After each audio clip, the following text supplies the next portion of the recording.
नमस्कार। चोरी किए हुए धन और चोरी की हुई सत्ता से ज्यादा उम्मीदें हैं वो नहीं की जा सकती है और इसी का परिणाम रहा है कि अब उद्धव ठाकरे ने जो बीजेपी से सीएम गद्दी को चुराया था वो अब उद्धव ठाकरे के हाथों से खिसकती हुई नजर आ रही है। जी हाँ दोस्तों, उद्धव ठाकरे की वैलिडिटी अब 19 जून 2020 को खत्म होने जा रही है।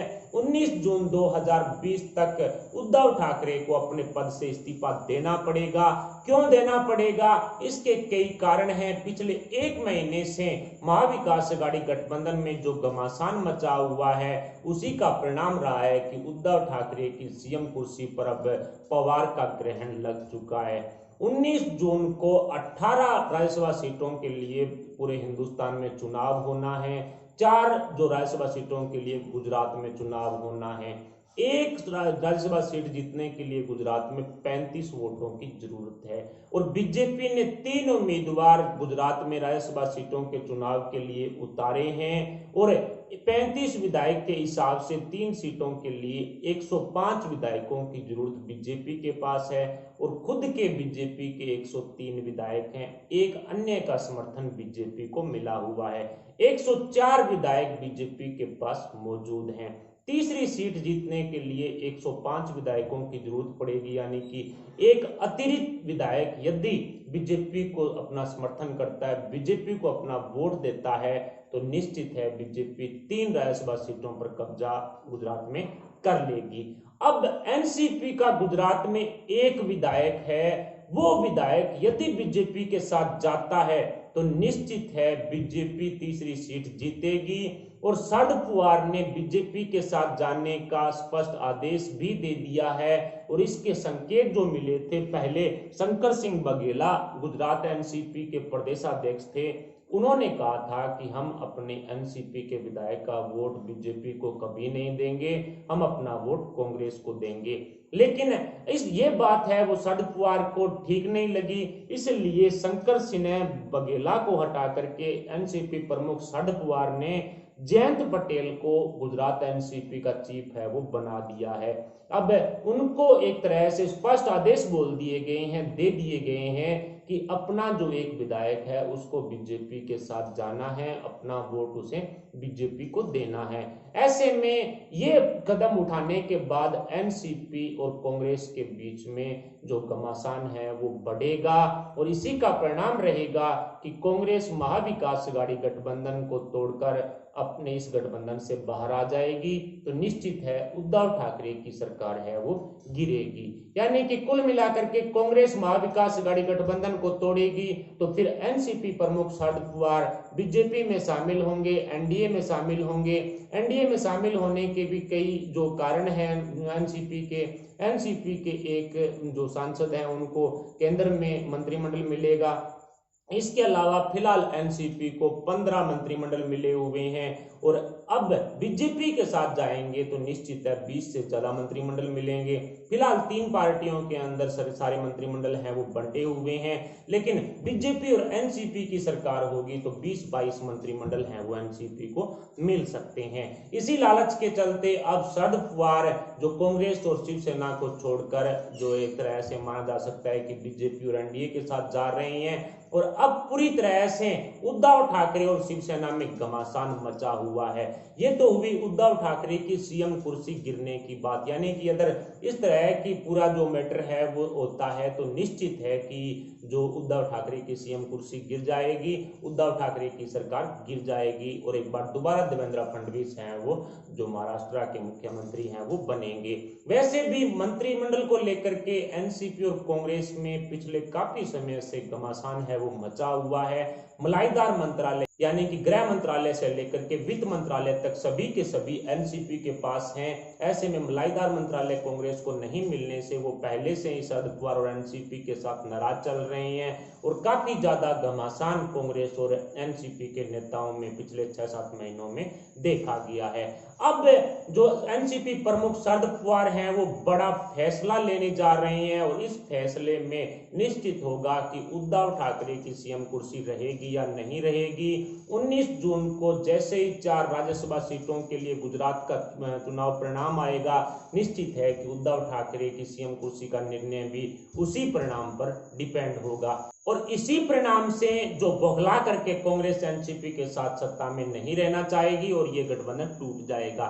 लेकिन दूसरी तरफ कुछ राजनीतिक ज्ञाताओं का कहना है कि उद्धव ठाकरे की सीएम कुर्सी पर उनके हिसाब से संकट के बादल है वो नहीं छाएंगे इस परिणाम को लेकर के, क्योंकि कांग्रेस बीजेपी को कभी नहीं चाहेगी कि वो महाराष्ट्र की सत्ता में आए। इसलिए कांग्रेस महाविकास अघाड़ी गठबंधन को बनाए रखेगी और ऐसे में कांग्रेस एनसीपी शिवसेना के साथ यदि गठबंधन में रहती है तो उद्धव ठाकरे मुख्यमंत्री की गद्दी पर बैठे रहेंगे। यानी कि बीजेपी को सत्ता से दूर रखने के लिए जो कांग्रेस है वो इस जो एक तरह से कड़वे पानी को भी गटक जाएगी, यानी कि एनसीपी के साथ जो उनका तालमेल नहीं बैठ रहा है, इस कड़वे पानी को भी कहीं ना कहीं जो कांग्रेस है वो गटकने की कोशिश करेगी। कुछ राजनीतिक ज्ञाताओं का कहना है कि कांग्रेस एनडीए गठबंधन को तोड़कर ऊपर से शिवसेना को समर्थन करेगी, जिससे उद्धव ठाकरे की सीएम कुर्सी बची रहेगी। यानी कि इन दोनों ही कंडीशंस के अंदर जो सीएम गद्दी है वो उद्धव ठाकरे के पास रहेगी। सिर्फ एक कंडीशन के अंदर कांग्रेस है वो सब कुछ सहन करके एनसीपी के साथ सत्ता में बनी रहेगी। दूसरी कंडीशन में वो एनसीपी से अपना तालमेल खो करके जो शिवसेना को समर्थन करने का ऐलान भी कर सकती है। इन दोनों ही कंडीशंस के अंदर उद्धव ठाकरे की सीएम कुर्सी को कुछ भी नहीं होने वाला है। लेकिन अब ये यहाँ पर एक बड़ा सवाल है कि जो एनसीपी कांग्रेस के साथ मिलकर सरकार में रही है, यूपीए की सरकार में, और अब भी यूपीए में वो कांग्रेस के साथ है और महाराष्ट्र के अंदर भी कांग्रेस के साथ गठबंधन करके एनसीपी ने चुनाव लड़ा है, वही एनसीपी बीजेपी में स्पष्ट रूप से कैसे ऐलान कर सकती है कि वो बीजेपी को राज्यसभा के लिए अपना वोट करेगी। यानी कि इस तरह का कदम शरद पवार की तरफ से उठाया गया है तो ये बिल्कुल सोचा समझा एक तरह से कदम माना जा सकता है। और निश्चित है यदि कांग्रेस एनडीए गठबंधन में रहे या ना रहे, शिवसेना को सपोर्ट करे या ना करे तो फिर तो कोई प्रॉब्लम ही नहीं है, शरद पवार सीधे बीजेपी के साथ जाकर के सरकार बना लेंगे। लेकिन जो शिवसेना को समर्थन करती है कांग्रेस, तो उसके बाद एनसीपी प्रमुख शरद पवार इस महाविकास अघाड़ी गठबंधन को तोड़कर बीजेपी के साथ सरकार बनाएंगे और 20 से ज्यादा मंत्रालयों पर कब्जा है वो एनसीपी कर सकती है। और इस मामले को लेकर के डिप्टी सीएम अजीत पवार ने एक शब्द भी इस घमासान को लेकर के बीजेपी के खिलाफ नहीं निकाला है। और कहीं ना कहीं माना जा सकता है कि बीजेपी ने जो मोदी सरकार द्वारा आर्थिक पैकेज दिया जा रहा था, आर्थिक सहायता दी जा रही थी, उसको लेकर के घोटाले वगैरह के आरोप भी बीजेपी ने उद्धव सरकार पर लगाए थे। और इसी बीच जो डिप्टी सीएम भी हैं और वित्त मंत्री भी हैं अजीत पवार, उन्होंने बीजेपी पर कुछ भी कहने से इनकार कर दिया था। और ये स्पष्ट संदेश है कि कहीं ना कहीं एनसीपी में शरद पवार और अजीत पवार के बीच में कुछ न कुछ खिचड़ी है वो पक रही है। और पिछले दिनों खबर ये भी आ रही थी कि उद्धव ठाकरे से पूरा पावर लेकर शरद पवार महाराष्ट्र की सत्ता में खुद सीएम गद्दी पर कब्जा करना चाहते हैं। लेकिन इसको लेकर के उद्धव ठाकरे और शरद पवार के बीच में जो सहमति है वो नहीं हुई थी। एनसीपी शिवसेना के बीच में नहीं हुई जो समझौता नहीं हुआ, सहमति नहीं हुई, उसी को लेकर के परिणाम निकल रहा है कि गुजरात में राज्यसभा सीटों के लिए एनसीपी बीजेपी के साथ जा रही है। और जैसे ही बीजेपी को एनसीपी का वोट गिरेगा तो निश्चित है उद्धव ठाकरे की सीएम कुर्सी पर जो ग्रहण है वो लग जाएगा और उद्धव ठाकरे की वैलिडिटी अब दिनों दिन घटती जा रही है। 19 जून 2020 तक ही उद्धव ठाकरे की वैलिडिटी होने के संकेत हैं वो मिल रहे हैं। वैसे भी कोरोना काल के दौरान बीजेपी की तरफ से संकेत दिए गए थे कि कोरोना काल के दौरान यदि उद्धव ठाकरे अपने घर वापसी करते हैं तो बीजेपी सब कुछ भूलने को तैयार है। लेकिन कोरोना काल के दौरान उद्धव ठाकरे ने घर वापसी की नहीं।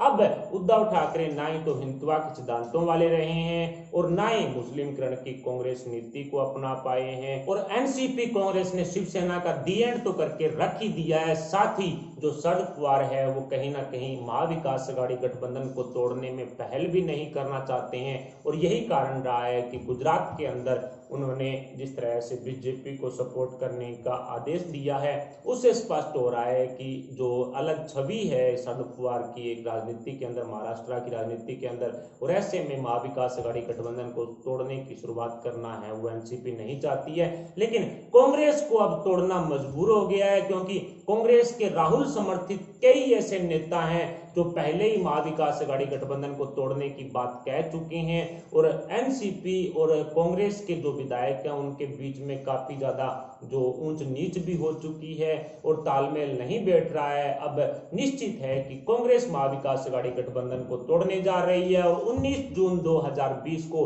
उद्धव ठाकरे भी अपने पद से इस्तीफा देने जा रहे हैं। अब मजबूर होकर उद्धव ठाकरे को अपने पद से इस्तीफा देना पड़ेगा। 19 जून 2020 तक वैलिडिटी है वो शिवसेना की रह चुकी है, और अब उद्धव ठाकरे जिस तरह से जो महाविकास आघाड़ी गठबंधन के नेताओं की बैठकें लेकर इस गठबंधन को बचाने की कोशिश कर रहे हैं, लेकिन कहीं ना कहीं एनसीपी और कांग्रेस के बीच में जो आपसी तालमेल नहीं बैठा है, उसी का परिणाम निकलेगा कि एनसीपी और कांग्रेस की लड़ाई में उद्धव ठाकरे की सीएम कुर्सी है वो उनके हाथों से खिसक जाएगी। फिलहाल इस खबर पर आपके क्या विचार हैं? गुजरात में एनसीपी यदि बीजेपी को सपोर्ट करती है तो क्या कांग्रेस महाविकास आघाड़ी गठबंधन से बाहर निकल जाएगी? क्या उद्धव ठाकरे की सीएम गद्दी बची रहेगी या फिर जाती रहेगी? इस पर आप अपने विचार हमें कमेंट बॉक्स में जरूर बताएं। साथ ही वीडियो को लाइक कर हमारे चैनल को सब्सक्राइब जरूर करें। सब्सक्राइब के पास वाला बेल आइकन भी दबा लें। अभी के लिए इतना ही, मिलते हैं अगली वीडियो के साथ, तब तक के लिए जय हिंद, जय भारत।